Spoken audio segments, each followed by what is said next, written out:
स्वागत है crime case study episode first में। इस सीरीज में हम हर एपिसोड में एक केस और उसके पीछे छिपे कानून को आसान भाषा में समझेंगे। तो आइए शुरू करते हैं आज का पहला एपिसोड।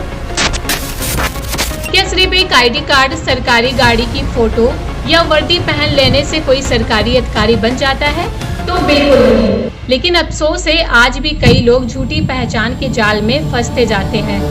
आज का केस समझिए। मान लीजिए एक व्यक्ति सोशल मीडिया के जरिए किसी से संपर्क करता है, खुद को crime branch, CBI, CID, police या किसी सरकारी विभाग का अधिकारी बताता है, तो अपनी बातों, तस्वीरों और मुद्दाओं से सामने वालों का भरोसा जीतने की कोशिश करता है। अब उसे आधिकारिक पहचान पत्र या कोई एविडेंस दिखाने को कहा जाता है, तो वह बहाना बनाने लगता है और धीरे धीरे भावनात्मक जुड़ाव बनकर पैसे, निजी जानकारी या किसी अन्य तरीके से फायदा उठाने की कोशिश करता है। अब सवाल ये है कि क्या कानून कहता है अगर कोई व्यक्ति झूठी सरकारी पहचान का इस्तेमाल करके किसी को धोखा देता है, तो मामले के तथ्यों के आधार पर भारतीय न्याय संहिता BNS के तहत तो अलग अलग प्रावधान लागू हो सकते हैं। झूठ बोलकर पैसा, संपत्ति या अनुचित लाभ लेने पर धोखाधड़ी, चीटिंग जैसे प्रावधान लागू हो सकते हैं।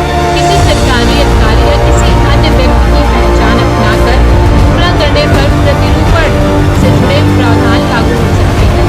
फर्जी आईडी कार्ड या दस्तावेज बनाने या इस्तेमाल करने पर जालसाजी जैसे जुड़े प्रावधान लागू हो सकते हैं। अगर अपराध ऑनलाइन माध्यम से किया गया है तो परिस्थितियों के अनुसार आईटी कानून के प्रावधान भी लागू हो सकते हैं। ऐसे स्थिति में आपको क्या करना है?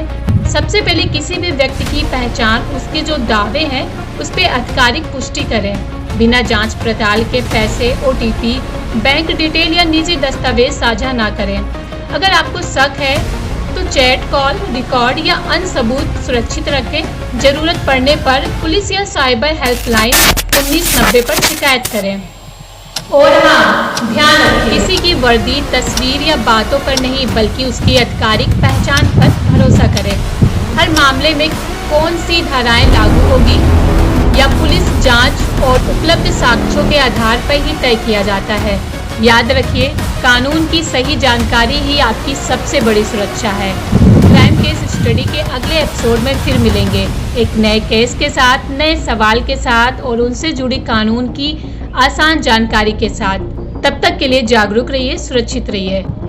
और हाँ, जाते जाते आपसे एक सवाल है, अगर कोई व्यक्ति खुद को सरकारी अधिकारी बताए लेकिन अपनी आधिकारिक पहचान दिखाने से बचता रहे, तो आप क्या करेंगे? क्या आप उस पर भरोसा कर लेंगे? अपना कमेंट जरूर बताएं।